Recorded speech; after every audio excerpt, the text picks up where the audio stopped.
Geometry Dash is one of the hardest video games in the world, ranging from levels that even a 5-year-old could beat to levels of near impossible difficulty, some of them being so hard that it took nearly a decade for players to finally beat them. But the thing is, it wasn't always like this.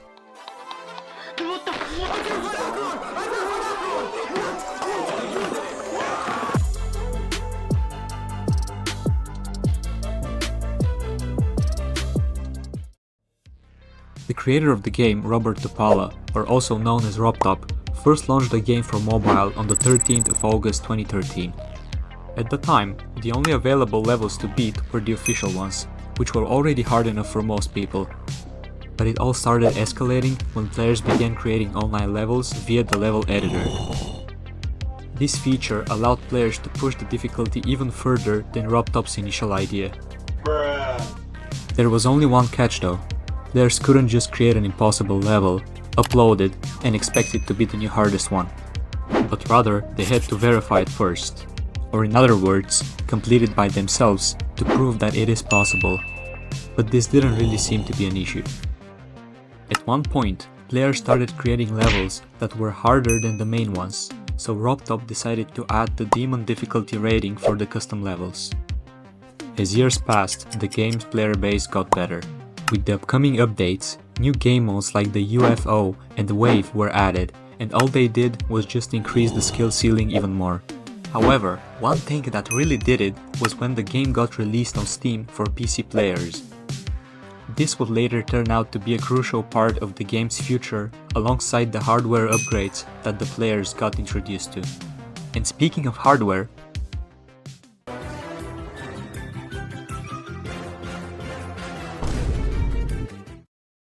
now, I'm no expert, but you are most likely watching this video on a device that has a screen, regardless if it is a phone, laptop, or a Samsung Family Hub AI Vision Inside French-style smart fridge.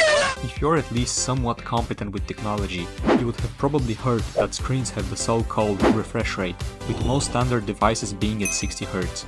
This basically means that the screen updates 60 times per second, that with a higher refresh rate, like 120 Hz, you would be able to see twice as many updates and therefore make the game seem smoother and help you time your jumps better.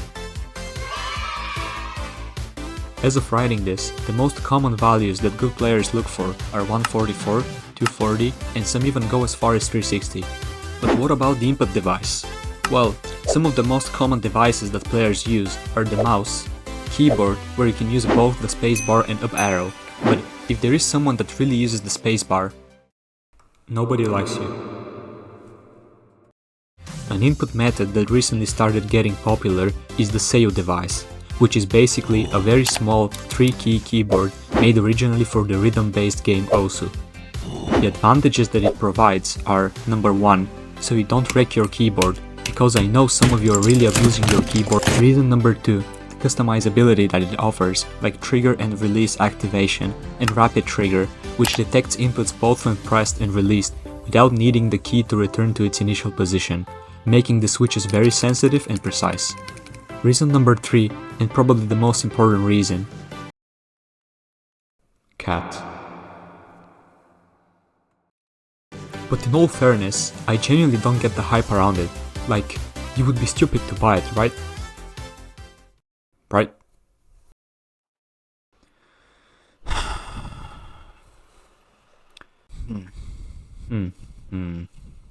Yeah. I should be more responsible with my money.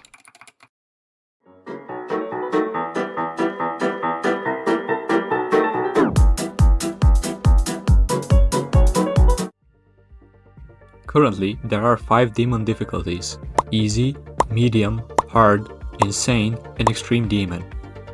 With extreme demons being the hardest ones, in fact so hard that only a fraction of the player percentage manages to beat one. However, having only 5 demon difficulties isn't enough to differentiate an easier level in the extreme demon category to a harder one. Let me give you an example so you can grasp this better. The difficulty jump from the easiest level in the game to a beginner extreme demon is much less than from a beginner extreme demon to one of the top extremes that have been verified. This is one of the reasons why the community created the demon list, which ranks the top verified extreme demons with the help of the many list moderators and takes into account the verifier's opinion. At the time of writing this, the current number 1 spot is held by Tidal Wave. Let's take a look at why this level is ranked as the hardest one in the entire game.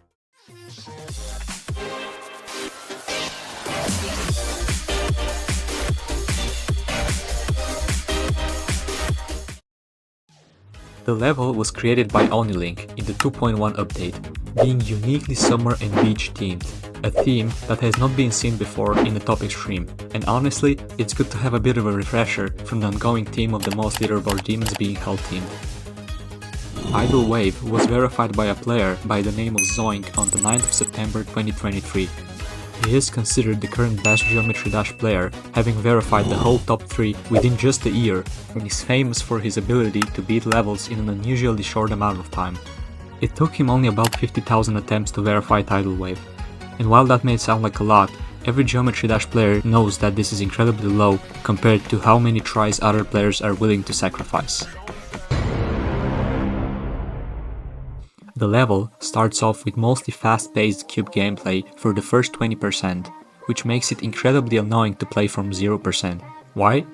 Guess what? The level is 3 minutes long. 3 minutes!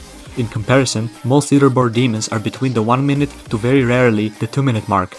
This makes it so that in order to even get to the drop, you have to play the initial part for the first 40 seconds. That's almost the length of a full level. Then we get to the drop.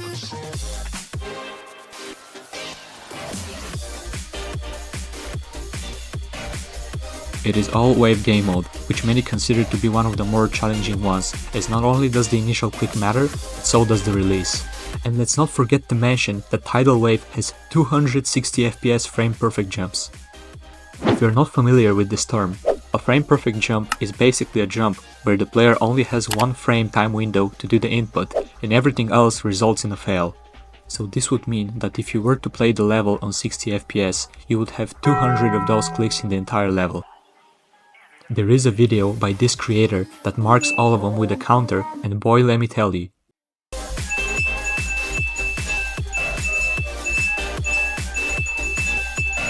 That is crazy if you take into consideration that we had never seen more than 100 frame perfects in a level before. And just a disclaimer so the nerds don't go after me. Zoink beat the level on 360 FPS, so that would mean that he had a 6 frame time window instead. However, don't let this convince you in any way that this level is easy. Here is a video by IsntPhoenix that showcases how the level looks like without all the decoration and spikes. Showing only the real hitboxes really helps to grasp the actual difficulty of the level. Apart from all of this, Zoink also had a death at 95%, which is literally the last click of the whole level. And you guessed it. It's a frame perfect. This failure apparently created the so-called Zoink curse, because after the incident, the only other 2 victors also had the same thing happen to them. No!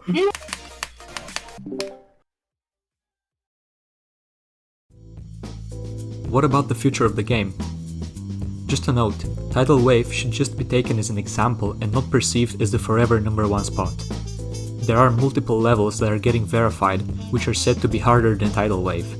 At the time of making this, a famous player by the name of Doggy achieved 80% on a level called Grief being one of them. He continues to make very good progress, and I believe that Tidal Wave will not continue holding the number 1 spot for too long.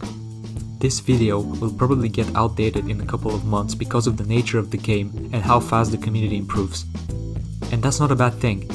I would actually be happy if Tidal Wave gets dethroned in the future, as that would only prove the point of the video further. All of this just goes to show how we continue to strive for more and that we still have a long way to go before we reach a human limit. If there is one.